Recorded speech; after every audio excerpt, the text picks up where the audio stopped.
الحمد لله رب العالمين والصلاة والسلام على أشرف الأنبياء المرسلين وعلى آله وأصحابه أجمعين أما بعد فقد قال الله تعالى في كلامه المجيد والفرقانه الحميد أعوذ بالله من الشيطان الرجيم بسم الله الرحمن الرحيم يا أيها الذين آمنوا اتقوا الله وابتغوا إليه الوسيلة وجاهدوا في سبيله لعلكم تفلحون صدق الله العظيم وصدق رسول النبي الكريم। সম্মানিত এই তাফসীর প্রোগ্রামের প্রধান মেহমান হযরত মাওলানা আব্দুল মান্নান যুক্তিবাদী ভাই, আর এই প্রোগ্রামে যারা সহযোগিতা করেন সমস্ত ইমানদার ভাই সকলের প্রতি আমার আন্তরিক সালাম। আসসালামু আলাইকুম ওয়া রাহমাতুল্লাহি ওয়া বারাকাতুহু। আমরা এই তাফসীর ক্লাসে এসে বসে শুনতে পারাটা সৌভাগ্যের ব্যাপার যে আল্লাহ পাক আমাদেরকে সুস্থতার সহিত এই ক্লাসে আসার তৌফিক দান করেছেন। সে আল্লাহ পাকের দরবারে শুকরিয়া সকলে প্রাণ থেকে বলি আলহামদুলিল্লাহ। লাখ কোটি দরুদ সালাম প্রিয় রাসূল, প্রিয় নবী জনাব মুহাম্মদুর রাসূলুল্লাহি সাল্লাল্লাহু আলাইহি সাল্লামের প্রতি। প্রিয় ভাই, আল্লাহ পাক কুরআনুল কারীমে অনেক জায়গাতে বলেছেন ইসলামী আন্দোলন প্রতিষ্ঠিত করতে গিয়ে, কোরআনের কথা বলতে গিয়ে, কালেমার সঠিক ব্যাখ্যা করতে গিয়ে ইখতিলাফ করো না, মতভেদের সৃষ্টি করো না। আমি ইতিপূর্বে সূরাতুশ শূরা 13 নম্বর আয়াত তেলাওয়াত করে ওখানে 5টা নবীর নাম, 4টা নবীর নাম ওপেন আর একটা রসুলের নাম গোপন। সেই রসুল আমাদের রসুল আল্লাযিনা আওহাইনা ইলাইকা, এটা আল্লাহ পাক বলেছেন। শেষে বলেছেন আনাকিমুদ্দিন ওয়ালা তাতাফাররাকু ফিহি, আমার পৃথিবীতে আমার বিধান প্রতিষ্ঠিত করে দাও, আর আমার বিধান প্রতিষ্ঠিত করতে গিয়ে তোমরা কোনো মতভেদ বিচ্ছেদের সৃষ্টি করো না। ঘোষণা কার? সবাই বলেন আল্লাহর। তো আমরা ইসলামী আন্দোলন করব একটাই উদ্দেশ্য, আল্লাহকে সন্তুষ্ট করার জন্য এবং কিয়ামতে মুক্তি পাওয়ার জন্য। দুনিয়ায় শান্তি থাকবো, আখিরাতে জাহান্নাম থেকে মুক্তি পাওয়ার লক্ষ্যে আল্লাহর সন্তুষ্টি অর্জনের জন্য ইসলামী আন্দোলন করব। আমরা কোনো নেতার সন্তুষ্টির জন্য ইসলামী আন্দোলন করছি না, ভবিষ্যতেও করব না, ঠিক কিনা? আর যারা কোরআনের তাফসীর বন্ধ করতে চায় এরা আসলেই কি ইসলামী আন্দোলন করে কিনা, কোরআনকে ভালোবাসে কিনা? তোমরা কোরআন থেকে তাফসীর করে মানুষকে বোঝাতে পারো না, তাহলে তোমরা তো কোরআনের মাহফিল তাফসীর বন্ধ করতে চাইবেই। আমরা কি বন্ধ দিব? বন্ধ দেব না। আল্লাহ পাক সূরাতুল মাইদার একটা আয়াত তেলাওয়াত করেছি আমি, 35 নম্বর আয়াত। আল্লাহ বলছে ইয়া আইয়ুহাল্লাযীনা আমানুত্তাকুল্লাহ, হে ওই সকল লোক যারা ঈমান এনেছ, পুরুষ এবং নারী।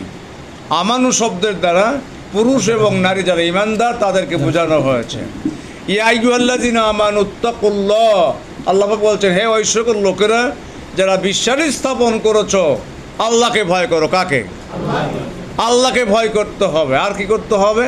ওয়াবতাগু ইলাইহিল ওসিলা। ভাই গত বৃহস্পতিবার কথা বলেছেন, আমি বলতে চাচ্ছি এটা আল্লাহ পাক বলেছেন আল্লাহ পাককে ভয় করার পরে তোমরা আল্লাহর সন্তুষ্ট লাভের উপায় তালাশ করো। সুবহানাল্লাহ বলেন।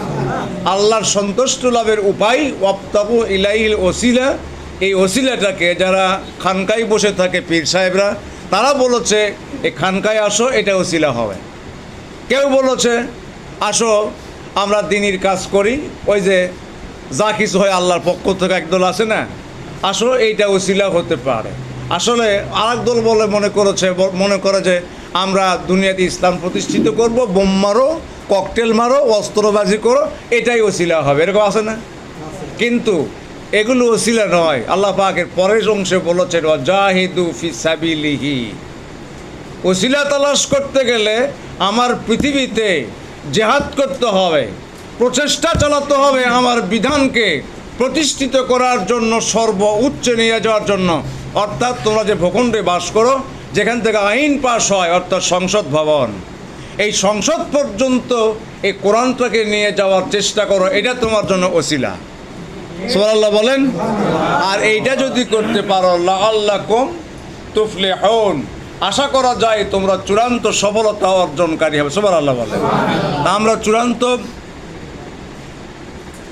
সফলতা অর্জন যদি করতে চাই তাহলে কোরআনের ক্লাস, এই তাফসীর কেউ যেন বন্ধ করতে না পারে, মাথায় টুপি দিয়ে মুখে দাঁড়িয়ে রেখে। এমনকি আমার প্রাণীর চাইতে ভালোবাসে যে সংগঠনকে, কোন সংগঠন বলেন? বাংলাদেশ জামাত ইসলামী। এই বাংলাদেশ জামাত ইসলামী কোরআনে আন্দোলন করে, বাংলাদেশ ছাত্রী সংস্থা কোরআনে আন্দোলন করে, বাংলাদেশ ইসলামী ছাত্রী সংস্থা কোরআনে আন্দোলন করে, ছাত্র শিবির কোরআনে আন্দোলন করে। গত পরশুদিন ঢাকা ভিকারুন্নিসা স্কুলের একজন শিক্ষিকা হিজাব পরে ঢুকতে দিবে না ক্লাসে ছাত্রীদেরকে, এর প্রতিবাদ করেছে দুপচাচিয়াতে ইসলামী ছাত্রী সংস্থার মেয়েরা। কোরআনে দেখেন না, পত্রিকা আসেনি, আসছে। এটা হলো কোরআনে আন্দোলন। আল্লাহ পাকের এই কোরআনে আন্দোলন যদি আমরা করতে পারি সঠিকভাবে, আমাদেরকে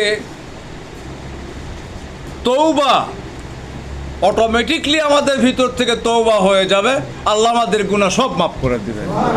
আল্লাহ পাক সূরাতুল আল ইমরানের 31 নম্বর আয়াত আপনারা পড়বেন, শুধু শুনলেই হবে না, বাড়িতে একটু পড়াশোনা করতে হবে।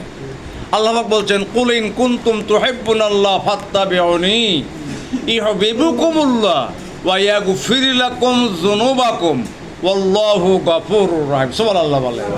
আল্লাহ পাক বলছেন, কুল ইন কুনতুম তুহিব্বুনাল্লাহ, হে রাসূল আপনি বলে দিন, প্রচার করুন, সারা পৃথিবীবাসীকে জানিয়ে দিন, তোমরা কি আল্লাহর ভালোবাসা পেতে চাও? আল্লাহর রহমত পেতে চাও? আল্লাহ যদি করুণা পেতে চাও, ফাত্তাবিউনি, তাহলে আমার অনুসরণ করো। সব জায়গায়, নামাজে, রোজায়, হজে, জাকাতে, তাসবিহ তেলাওয়াতে, তাহাজ্জুদে, কোরআন তেলাওয়াত, সমাজ পরিচালনা, রাষ্ট্র পরিচালনা, বিচার কার্য, অর্থনৈতিক, সংস্কৃতি, সব বিভাগে আমার 100% ইত্তেবা, আনুগত্য তোমাদের করতে হবে। সুবহানাল্লাহ বলেন। আল্লাহ পাক বলছেন, যদি করতে পারে রাসূল, আপনার 100% যদি আনুগত্য করার সিদ্ধান্ত নাই, ইউহিব্বুকুমুল্লাহ, তাহলে আমি আল্লাহ তাদেরকে ভালোবাসবো। সুবহানাল্লাহ বলেন।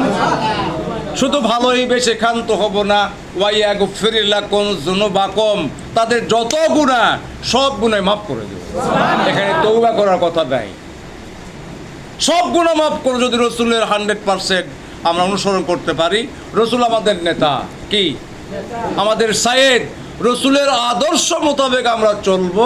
এই আদর্শ মোতাবেক চলতে যদি কেউ বাধা দেয়, তাকে আমরা মানবো না। মানবো? কথা বলেন, মানবো? এই কোরআনটা কার? প্রধান তাফসীরকারক কোন নেতার বিরুদ্ধে কথা বলেছেন?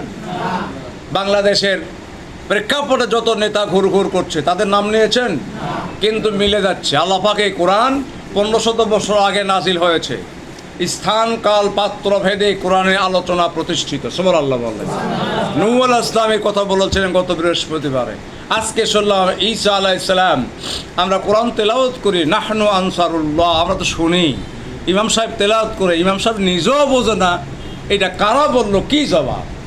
আসেন, আল্লাহ পাক হযরত ঈসা আলাইহিস সালামকে যেভাবে রক্ষা করেছেন, বাংলাদেশ জামাত ইসলামের নায়েবে আমির ছিলেন আল্লামা দেলাওয়ার হোসেন সাইদি রাহমাতুল্লাহ আলাইহি, তাকে উনি প্রস্তাব দেওয়া হয়েছিল, জামাত ইসলাম ত্যাগ করেন, আপনাকে রাষ্ট্রের বড় চেয়ার দেওয়া হবে। উনি মেনে নিয়েছিলেন? কথা বলার মেনে নিয়েছিলেন? চট্টগ্রাম তাফসীর করতে গিয়েছেন, হরতাল ডেকেছে, ছাত্রলীগ আওয়ামী লীগের বলেছে এই লোকটাকে বাদ দিয়ে তোমরা প্রতিদিন তাফসীর করো। উনি জবাব দিয়েছে, আমি মাইনাস হয়ে গেলে তাফসীর হয়, মানে আমাকে মাইনাস করে তাফসীর, আমাকে মাইনাস করো। তোমাদের নামই আওয়ামী লীগ, ছাত্রলীগ, যুবলীগ, তোমাদের নামই তাফসীর মাহফিল ডাকো, দেখি কয়জন লোক শুনতে আসে, ঠিক কিনা? ওরা পারবে না। এখন যারা এই মাহফিল বন্ধ করতে চায়, শেষ কথা, আমার কথা একটু জোরে হয়, রাগ লাগলে সামাল দিতে পারে না। তাফসীর মাহফিল, এই মাহফিলের লোক তৈরি হচ্ছে কোরআনের পক্ষে, জামাত ইসলামের পক্ষে শপথ করছি, শিবিরের পক্ষে কথা বলছি, লোক তৈরি হচ্ছে। তোমরা কারা? এই লোক তৈরি করার ইঞ্জিনিয়ারিং বৈঠক তোমরা বন্ধ করতে চাও, তার মানে কি তোমরা আসলে কোরআনের পক্ষের লোক না, ঠিক কিনা বলেন? যদি তাই হয়, তোমরা মহল্লায় মহল্লায়, ওয়ার্ডে ওয়ার্ডে তোমরা কোরআনের তাফসীরের ক্লাস শুরু করে দাও। মানুষ ওদিকে যাবে না, এইদিকেই আসবে, ঠিক কিনা? কোরআন বুঝতে পারলে এইদিকেই আসবে। প্রিয় ভাই সব, আমি নওগাঁ থেকে আসি, ভাইয়ের খুব মহব্বত, আপনাদের প্রতিও আমার খুব মহব্বত সৃষ্টি হয়েছে। আমি অনেক কাজ সন্ধ্যা পর্যন্ত কাজ করার পরে আমি ছুটে চলে আসি। আদম থেকে এসে কোন মাগরিব পড়ি, কোন এখানে এসে মাগরিব হয়, কোন সান্তার মাগরিব হয়। টেনশান কখন বুঝতে পারবো। ভাইকে রিং দিয়ে বলেছে আজকে সাবজেক্ট হচ্ছে রব। আলহামদুলিল্লাহ, রবের সাথে বিরাট আলোচনা পারফেক্ট হয়েছে। রব আমাদের কে? আল্লাহ আমাদের রব, রবই আমাদের সব। আখেরাতে আল্লাহ পাক আরশে আযমের ছায়া দেবেন, খুঁটি নাই, কোনো খুঁটি থাকবে না, কিন্তু রহমতের ছায়া হলো এয়ার কন্ডিশন, চূড়ান্ত সূর্যের তাপ। কিন্তু এই সূর্যের তাপ এই আরশের যেটা ছায়া থাকবে তার ধারে কাছে যেতে পারবে না। সুবহানাল্লাহ বলেন। সেখানে স্থান দেবে আল্লাহ পাক কোরআনের সৈনিকদেরকে। আমরা কোনো 2 নম্বর নেতার কথা মোতাবেক তাফসির মাহফিল বন্ধ করব না? করব? আপনারা শক্ত জবাব দেবেন কোরআনের পক্ষে। আল্লাহ পাক আপনাদেরকে কোরআনের সৈনিক হিসেবে কবুল করুন। ভাইকে সুস্থ রাখুন, আমার জন্য দোয়া করবেন, সুস্থতার সাথে আমি আসতে পারি, আপনাদের সামনে কথা বলতে পারি। সকলে বলে আল্লাহুম্মা আমিন।